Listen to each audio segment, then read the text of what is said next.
Diretoria, nessa segunda-feira e desde o domingo à noite, nós tivemos um festival de comprovações daquilo que eu digo e insisto sempre naquela tese que eu falo que para mim o futebol é a Disney e eu não posso, de forma inteligente, tratar o consumidor da Disney dizendo para ele na entrada do parque que aqui dentro tem um anão chinês e não um rato que fala, né? Se eu fizer isso, eu tô sendo idiota. Ninguém da Disney faz isso, porque isso é um entretenimento, isso é um negócio, e é um negócio que tem que ser feito com um pingo de inteligência como qualquer outro negócio. Quando eu digo que a imprensa esportiva brasileira se considera imprensa tradicional, cobrindo guerra, cobrindo economia, etc. Eu não estou exagerando, eu estou sempre dizendo exatamente em cima de coisas como que a gente viu nas últimas 24 horas, que na minha opinião são tão nocivas para o futebol quanto a péssima arbitragem, quanto a corrupção, quanto a CBF, etc. Que é tirar do torcedor o prazer de gostar de futebol. Então, surgiram notícias e uma matéria de um companheiro aí, um companheiro até, eu esqueci o nome dele agora, rapaz, mas é um cara famoso, um cara conceituado e tal, uma notícia sobre o John Textor, mostrando documentos e coisas da vida do John Textor e tal, que para mim vai muito de encontro com aquilo que aconteceu na final Grêmio e Lanús. É muito parecido com aquilo que eu me lembro que eu me posicionei naquela época, arrumei uma bela numa briga com o pessoal da ESPN, mas é a minha posição e é realmente o que eu acho. Tudo tem hora, cara. Tudo na vida tem hora. Eu acho que não dá pra você fazer piada com a pessoa numa cama e a família sofrendo. Não dá pra você fazer a piada no dia do velório, não dá pra fazer piada 10 dias depois. Não dá. Daqui 10 anos, daqui 3 anos, 4 anos, você pode fazer uma brincadeira e todo mundo vai entender, e se você for no show de humor para isso, mais ainda, se você não for, enfim. Tudo tem um contexto, tá? Eu não consigo aceitar na minha cabeça o contexto de, quando termina Flamengo e Botafogo, claro que há uma discussão de, pô, o Flamengo com esse timaço, tomou 4-1, porra, né? Vai para coletivo, o Flamengo repete a história do calendário, ou seja, é mentira, o Flamengo tá mentindo pro torcedor. Na medida que o Flamengo tá mentindo para tirar a responsabilidade dele, o torcedor do Flamengo tem todo o direito de ficar chateado. Mas isso não pode ser mais importante ou mais notícia do que a vitória do Botafogo. Isso não faz sentido nenhum. É pegar o lado ruim, que é a crise de um clube, né, que é uma situação delicada de um treinador, de uma comissão técnica, de um momento de um time, e passar por cima da brilhante atuação de um clube que fez grandes contratações, um grande investimento, que tem feito nos últimos 2 anos um grande trabalho, né? Imediatamente após isso, você vai nas manchetes e é o Flamengo. A manchete é a derrota do Flamengo, como se ele tivesse perdido para o Juventude. Não, ele perdeu o Botafogo, ele perdeu para o time que merece as manchetes, que não é um protagonista dessa vez, ele já foi no ano passado. Não é uma novidade o Botafogo protagonista. O Botafogo entrou no campeonato como um dos favoritos. E você tem que dar ao Botafogo os aplausos antes de dar as críticas ao Flamengo, porque senão a impressão que você passa para todo mundo é o Flamengo não venceu, e não que o Botafogo foi melhor e venceu. E já é a segunda vez que o Botafogo ganha no Flamengo. Então acho que tem alguma coisa aqui que está meio caracterizado. O Botafogo faz o trabalho esse ano melhor que o do Flamengo. Ah, mas o Flamengo tem o calendário, está jogando muito. Queridos, o Botafogo jogou 3, 4 jogos a mais do que o Flamengo na temporada. Não é o caso, né? Então vamos combinar que não é o caso? Vamos combinar que o argumento da temporada é um absurdo. Tem clube no Brasil que parece que já jogou 50 jogos esse ano. Nós estamos em agosto, isso é surreal. Isso é absolutamente surreal. 50 jogos tinha que ser o que o time joga no ano. Tem time esse ano que já jogou 50 partidas. É um negócio assim, absolutamente inacreditável. Mas é inacreditável para todos. E o melhor elenco do Brasil não pode se dar o luxo de dizer, olha, eu tenho o melhor elenco e eu sou um dos que mais sofre com o calendário jogando menos do que os outros. Não faz nenhum sentido. Nenhum torcedor do Flamengo razoável tem mesmo que aceitar isso. Então, claro que o torcedor do Flamengo tá puto. Claro que tá. Porque ele tá olhando pro adversário jogar com o time completo, com um jogo mais difícil que o dele na quarta-feira, o dele na quinta, né? Não tá reclamando do calendário, jogou mais do que ele esse ano e dá uma goleada nele. Ele tem toda a razão, o flamenguista tem toda a razão de ficar puto. Só que o 0-1, a principal notícia do dia é a grande vitória do Botafogo. Elogios ao Botafogo, exaltação às atuações do Botafogo, por que não cobrar já uma convocação do Luiz Henrique, né? Dizer tudo isso. Quando às 5 da manhã, do dia seguinte da manchete da vitória do Botafogo, sai a capa do jornal o Globo com uma citação do clássico, puta clássico, jogo histórico, 4-1 Botafogo. Ela tá na nota do rodapé, literalmente, da página principal. Tem 1000 notícias na frente, se fosse o Flamengo, você sabe que não estaria ali. Então a derrota do Flamengo fica meio de, né? A Flapress dá aquela escondidinha. Cara, isso não é justo. Nem com o Flamengo, nem com o Botafogo. Você tá sendo cuzão com o Botafogo, mas você também tá ampliando uma crise no Flamengo que, porra, peraí. O Flamengo não perdeu também pro Juventude, não, irmão. O Flamengo não perdeu pra um time que tem um orçamento 1 milhão de vezes menor que o dele. O Flamengo perdeu pro grande adversário, porra. Pra um time que hoje faz frente. Né? Parece assim que o Flamengo tomou uma goleada do Atlético Goianiense. Não é isso, não, cara. Então, assim, ao exagero. Por quê? Porque o Flamengo vende. Vende pro bem e vende pro mal. Eu acho que até pro mal vende mais do que pro bem. Eu acho oportunismo usar a tristeza do flamenguista para ganhar dinheiro em cima. Eu acho que usar a alegria do flamenguista para ganhar dinheiro em cima eu acho legal. Por que não usar a alegria do botafoguense hoje para ganhar dinheiro em cima? Você quer clique? Todo mundo quer clique, eu quero view, todo mundo quer. Então vamos falar do Botafogo.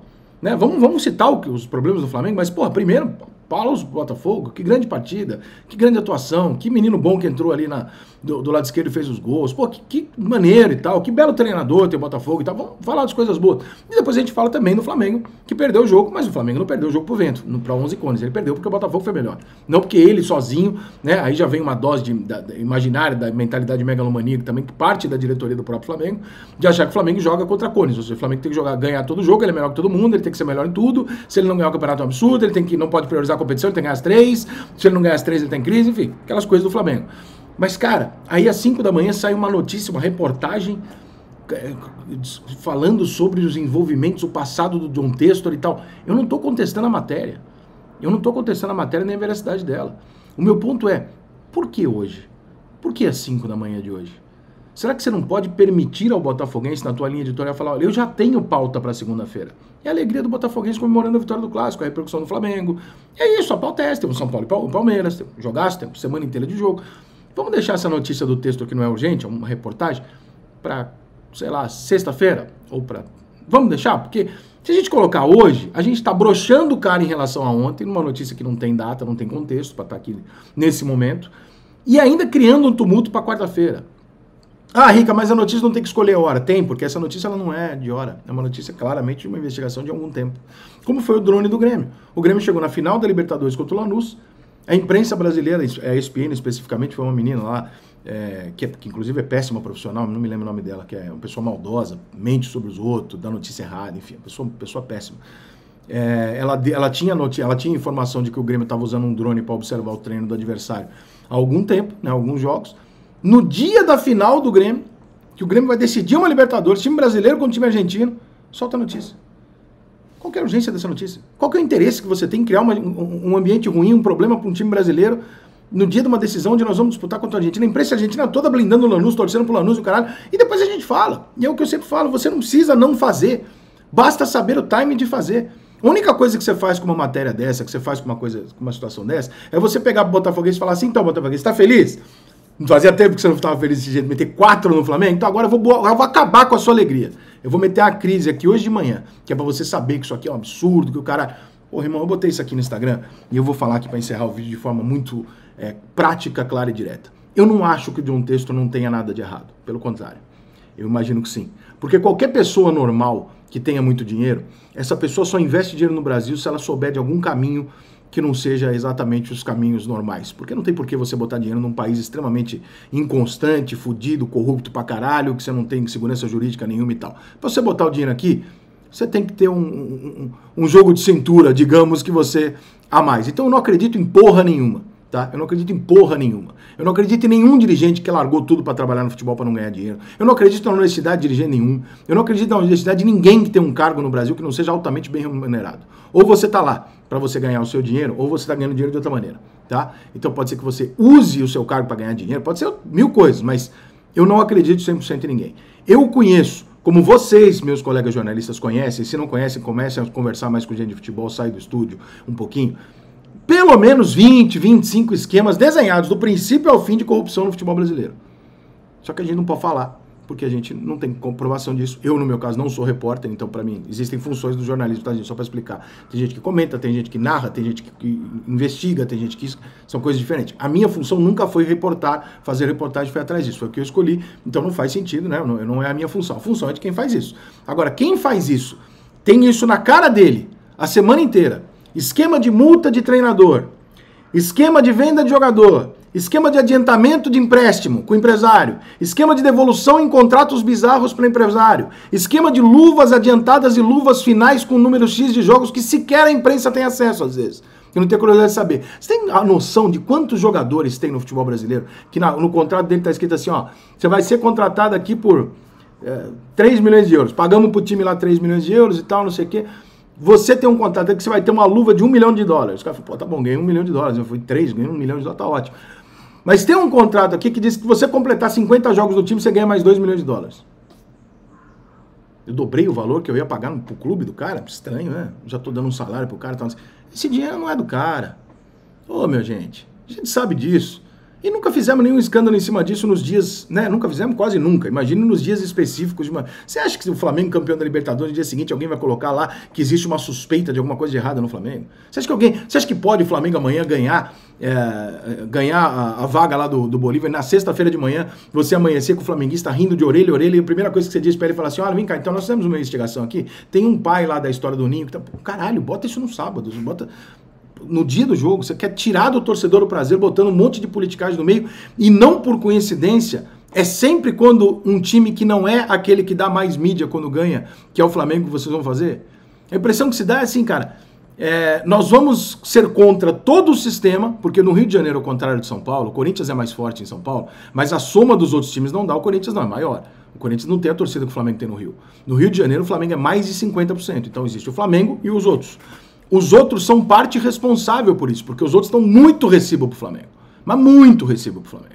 O que se fala de Flamengo aqui entre Vasco, Fluminense e Botafogo é uma barbaridade. São Paulo, Palmeiras e Santos não falam nem metade do Corinthians do que se fala de Flamengo aqui. Tudo que você fala para um tricolor, para um Botafoguense, para o Vasco, eles botam o Flamengo no meio. Eles também têm responsabilidade nisso, nesse exagero. E, como eu falo há muitos anos, para mim a Flapress, que tem muita gente que acha que é um absurdo porque ajuda o Flamengo, ela prejudica o Flamengo. Ela não é boa pra ninguém, só pra imprensa, só pra press. Pro Flamengo gera uma pressão toda vez que não precisa. A pressão é multiplicada por 10. O adversário perde o seu status, sua manchete e se dá tudo pro Flamengo. O Flamengo é o mais cobrado, o mais pressionado e tem crises que não precisa ter. E quem tá ganhando com esse monte de clique? É só quem tá fazendo esse tipo de coisa. Então, cara, eu acho assim, sinceramente, eu não tô entrando no mérito do teor da notícia, mas as 24 horas que nem se completaram ainda pós a grande vitória do Botafogo, o que se viu foi uma enxurrada de porradas dadas no Botafogo, motivos encontrados para tumultuar o ambiente do Botafogo e para se polemizar em cima de um Flamengo que também está indo jogar uma decisão que não está num momento crítico. O Flamengo está classificado na Copa do Brasil, tá entre os primeiros brasileiros, está indo classificar na Libertadores. Não é do tamanho que se faz. Você pode estar puto com o resultado, com a crítica, agora não é para isso tudo. E nesse momento você olha para o entretenimento e fala, deixa eu entender, então nós tivemos aqui no sábado, no domingo, um grande vencedor, um grande momento histórico de um clube grande, e um momento aqui com um time misto, que é um momento ruim, é um momento para se discutir, mas uma derrota aqui do Flamengo. Qual que vende mais? É o Flamengo. Então o que nós vamos fazer? Nós vamos explicar a derrota do Flamengo, vamos procurar culpados do Flamengo, e o Botafogo, não, o Botafogo para lá. Mas é porque o Botafogo, não, faz o seguinte, bota aquela denúncia que você tem lá do Botafogo, bota amanhã, eu quero amanhã. Quando o Botafogo se acordar feliz da vida, eu quero que você acabe com o dia dele. Gente, olha só, isso não é jornalismo, isso é negócio. Vocês precisam entender e separar as coisas. Nós vendemos entretenimento. O futebol é um prazer para as pessoas. O futebol tem que ter jornalismo no meio quando você tem a urgência de colocar uma notícia, ou quando você tem uma matéria como essa, que você pode colocar no ar, mas poxa, que custa você deixar o torcedor ser feliz?